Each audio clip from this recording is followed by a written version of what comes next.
They say every day is for the thief, one day for the owner of the house. But ICPC, the Anti-Corruption Commission, has reversed the role. It is now every day for the owner of the house. If you're involved in bribery, over-invoicing, or any shady deal, the day of reckoning has come. ICPC, the Anti-Corruption Commission, is watching you. If you're reported for any corrupt practice, you'll be investigated, prosecuted, and punished. Corruption is harmful to our nation.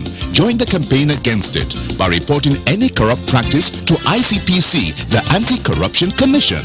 Let we join hands with ICPC, make them better. Let's make Nigeria great again. ICPC, they want you. And for corruption. Break the chain of corruption now. Don't give, don't take. This message is brought to you by ICPC, the Anti-Corruption Commission.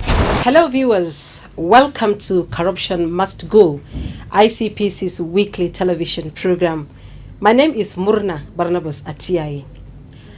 It is no news that in Nigeria we are already in the electioneering period, and that it is usually characterized by politicians using legitimate and illegitimate means such as interpersonal communication, the print and electronic media, the internet and social interaction platforms, ballot box snatching, vote buying, amongst others, to acquire or retain political power.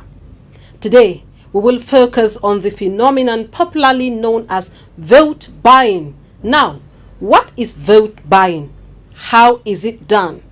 What are the adverse effects of vote buying?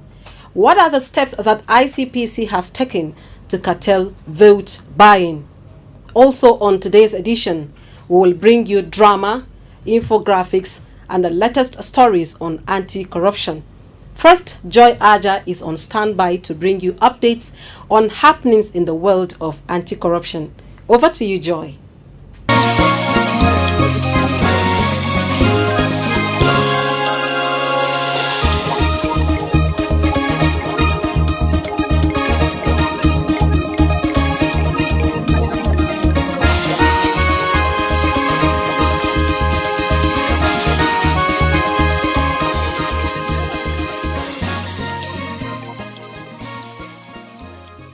Thank you, Myrna.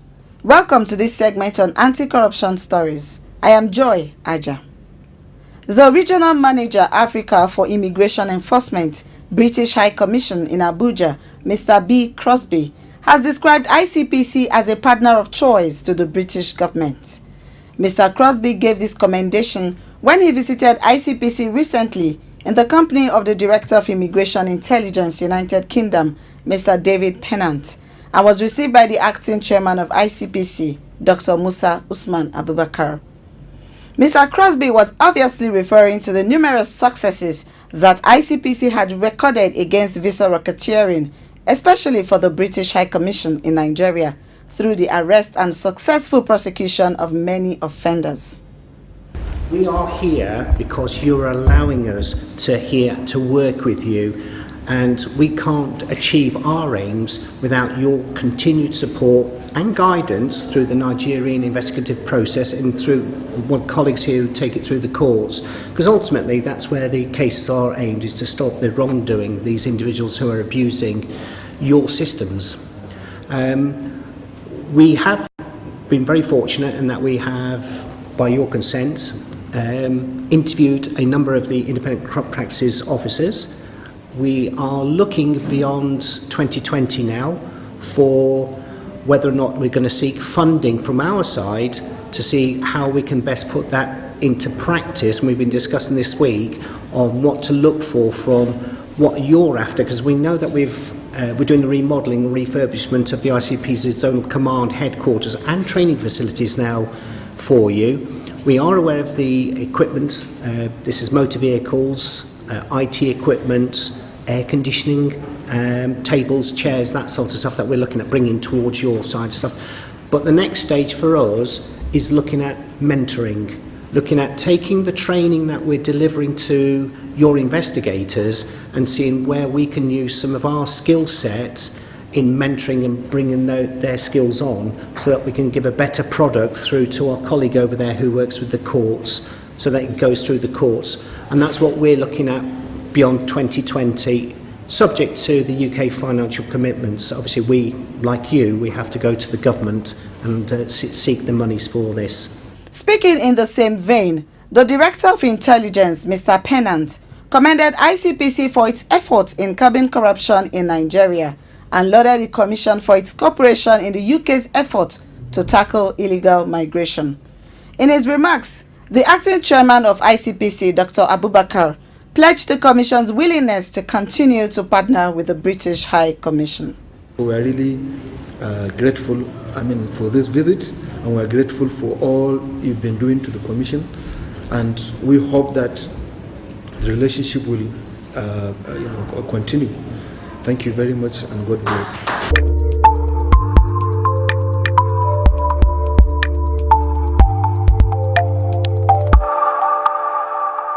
Arrangements have gone into overdrive for tax evasion to be reduced to the barest minimum in Nigeria. This obviously will be the outcome of the collaboration wrought between ICPC and the Chartered Institute of Taxation of Nigeria, CITN, which culminated in the signing of a Memorandum of Understanding on staff training for ICPC recently. The signing ceremony, which took place at the Commission's headquarters in Abuja, saw ICPC's acting chairman, Dr. Musa Usman Abubakar, and the CITN president, Chief Cyril Ekemefuna Ede, appending their signatures to the document on behalf of the Commission and the Institute, respectively. Speaking during the brief ceremony, Dr. Abubakar declared that tax evasion was an offense punishable under the ICPC law, and that training in areas of taxation would boost the performance of operatives investigating tax and non-tax related matters. He noted that the Commission had frequently been able to nail suspects from the angle of their tax status, especially in cases that investigations seem to have run into a brick wall. I were indeed glad to sign this MOU with the Chartered Institute of Taxation of Nigeria, and we believe the Institute is a reliable institution that can give the necessary training required by our investigators and prosecutors in the area of taxation.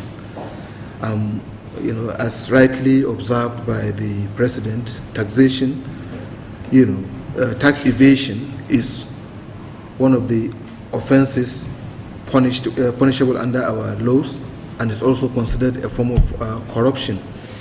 So given a well-packaged training for our investigators will go a long way in enhancing our performance here. In his remarks, CITN President explained that part of the Institute's efforts was to ensure that corruption did not have a place in tax administration. Tax evasion is a form of corruption which requires that officers charged with investigating such cases and prosecuting same should have the knowledge, skills, and attitude to be able to undertake this task optimally. Therefore, this collaboration is an affirmation of our commitment towards combating the scourge of corruption in our society. Under the MOU, the CITN commits to training ICPC operatives into experts in the area of taxation and equipping them with the required knowledge needed to fight corruption in the tax sector.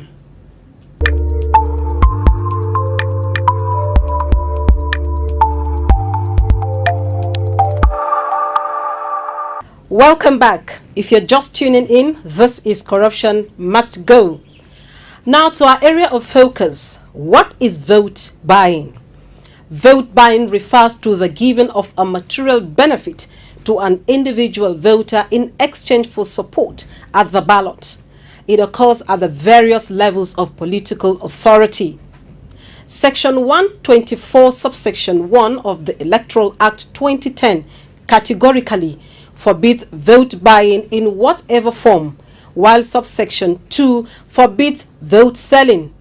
Anyone found guilty of either offence shall be liable to a fine of 500,000 naira or imprisonment not exceeding 12 months or both.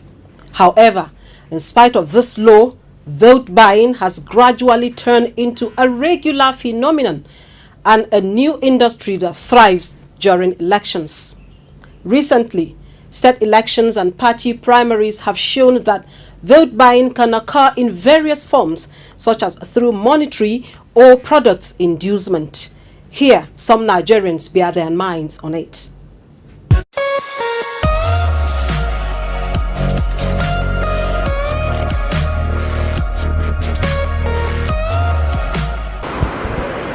Vote buying is the act of somebody going to buy other people's vote in a bid to outsmart a political opponent.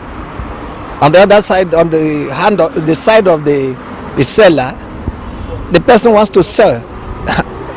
Ultimately, that person will be mortgaging his integrity. That's what I understand by that. So would you sell your vote and why? For goodness sake, I wouldn't try that. Why? If I sell my vote, I sell my conscience, and that it makes the mockery of the political process, and equally brings untold adverse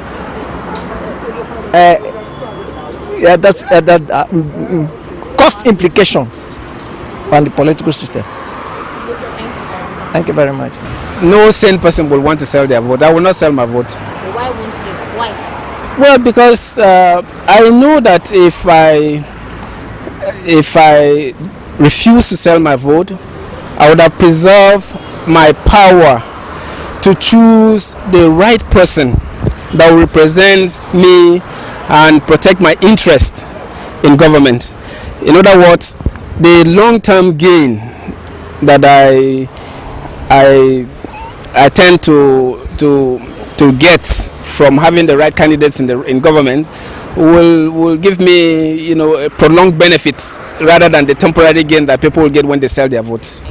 Well, vote buying is a process in which an electorate sell its right by taking money from the politician to be able to vote for that politician.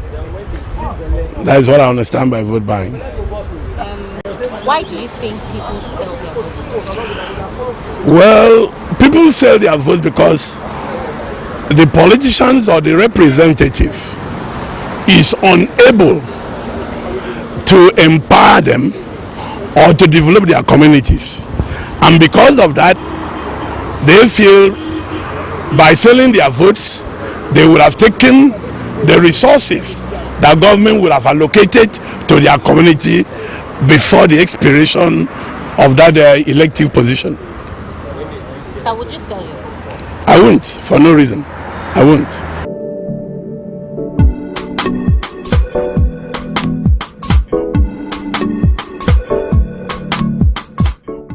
Should this trend be allowed to continue unabated? What will be the fate of our democracy in the long run? Our Corruption Must Go crew spoke to a political analyst, Mr. Jide Ojo, on the matter. Let's hear him.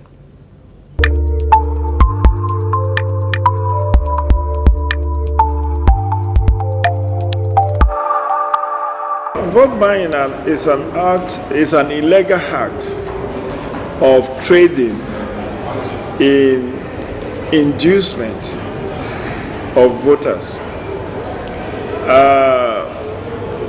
It's something we experience in the electioneering period. For instance, vote buying often starts before the elections. We do have incidences of vote buying, even during party primaries. We just finished with our party primaries on October 7th. if you follow news reports in the media, there were a lot of reports of incidences of vote buying during direct and indirect primaries that were held by some political parties. That's where it starts. Even long before then, you could buy the votes of people who are coming to register to vote. For instance, if you have to induce people to go and register to vote, that is vote buying, because you are buying their loyalty. It's a criminal act because it's been criminalized by Section 124 and Section 130 of Electoral 2010 as amended. Of course, the adversaries are many. As I used to say in many of my presentations as workshops, there is no free lunch, even in Freetown, the capital of Sierra Leone. When somebody gives you 5,000, 3,000, 2,000 to vote for him or her, the person is not engaging in an act of charity. He or she will definitely recoup his investment or her investment. And that's what leads to political corruption. Because the current crop of aspirants who we are going to vote for in 2019, assuming without considering that they have to buy their way to getting the nomination of their political parties. And as the campaign starts from next month, open campaigns, they also will be inducing a lot of people to come to their rallies and have a lot of spendings marketing themselves.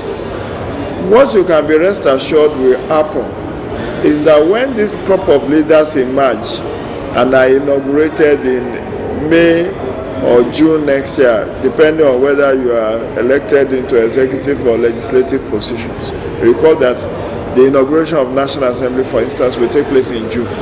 That of the executive will take place on May 29. Once they are inaugurated, all these people who engage in vote buying, what they'll be running after is how to recoup their investment. And when they are preoccupied with that kind of mindset of how to recoup with interest their investment in politics, you can be rest assured that they will not put the welfare of the people as a priority. That road, that hospitals, that pipe-borne water, those infrastructures that they have promised in the lead up to the elections, they will start giving excuses on why they cannot do it. Pointed out to us, Section 124 comprehensively, in fact, it calls it bribery and inducement. And Section 130 of the Electoral Act criminalizes, in fact, with penalty. What we also need to have, in addition to all that I've previously highlighted, is effective prosecution of those who are found culpable of engaging in vote buying. Because that is the way to break the chain of impunity. If people continue to get away with it, they will continue to do it. It happened in Ekiti, it happened in Edo, it happened in Anambra. These are off-cycle elections in recent past where we have seen high incidents of vote buying. But because nobody gets punished, so to speak, it continues to happen. And we saw it happen again in Osun. And 2019 election beckons, 120 days away. If we don't deal with those who have been apprehended by law enforcement agencies in the previous act of vote buying, the encouragement will be there for those who are seeking political offices to continue to engage in it. So, not only will we need to educate people on the implications, not just to say don't collect, it's wrong. Implications of engaging in vote buying, that when they collect that 3,000, that 5,000, that is the opportunity cost of the roads they will never have, the hospitals that will never be built, the doctors that will not be made available to treat them, and all of those things, good things of life that they desire, that they will never be able to get if they continue to encourage politicians to give them money to vote. But beyond that is effective prosecution. Agencies like yours, which is an anti-corruption agency, must also work collaboratively with INEC to see where they can come in helping with prosecution. INEC, I know, has the primary responsibility of prosecuting electoral offences, but INEC do not have power to effect arrest nor power to investigate, only have power to prosecute. And even at that, it has limited resources to do that. So there must be collaboration and synergy among the different anti-corruption agencies to work with INEC in different ways and forms to nip these incidences of vote buying in the bud.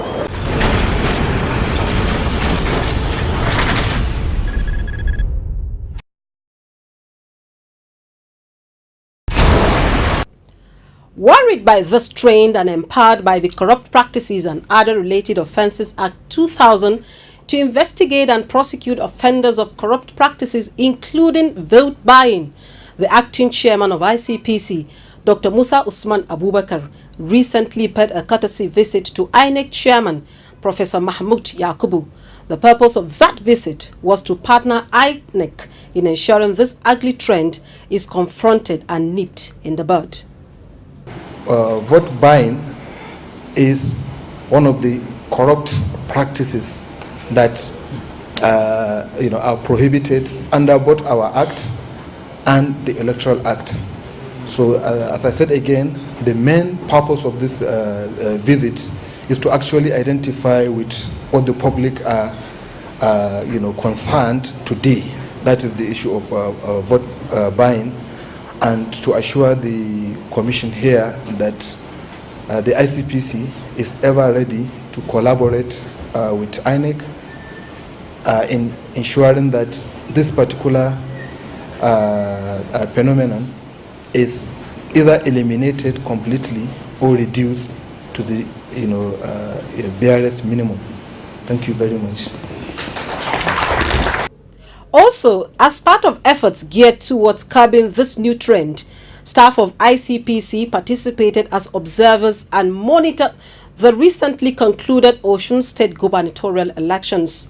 Leader of the ICPC monitors at that election, Mr. Baba Ashiru, who is also the Director Education Department of ICPC, tells us more about the ICPC-INEC collaboration and their experiences as monitors and observers in the Osun elections. The election took place on 22nd of September. That was a Saturday. And I must say, in terms of vote buying or vote trading, there was a lot of improvement over the previous elections. In the past, we've heard of cases where vote trading took place openly. And there were so many complaints in the media and what have you. But in the case of Osun gubernatorial election of 22nd of September, of course there were attempts. There were attempts at vote buying, but then they were all enshrouded in secrecy, utmost secrecy. Vote buying enables poor governance by undercutting citizens' ability to hold their elected officials accountable because that right had been bought when they sold their votes. On this note, the vote is the citizen's power to hold his leader accountable. If that power is exchanged for instant pecuniary or material benefit, then the citizens have themselves to blame when the leader is no longer accountable to them. What is more, vote buying and selling are criminal offenses which can attract punishment. If you are caught, you will be prosecuted accordingly. That's our package on this week's edition. Report any act of corruption taking place around you. Remember to also call us on our toll-free numbers 0800 call ICPC. You can also watch the program on our YouTube channel www.youtube.com/ICPC Nigeria. Thank you for staying with us. I am Murna Barnabas Atiai saying bye for now.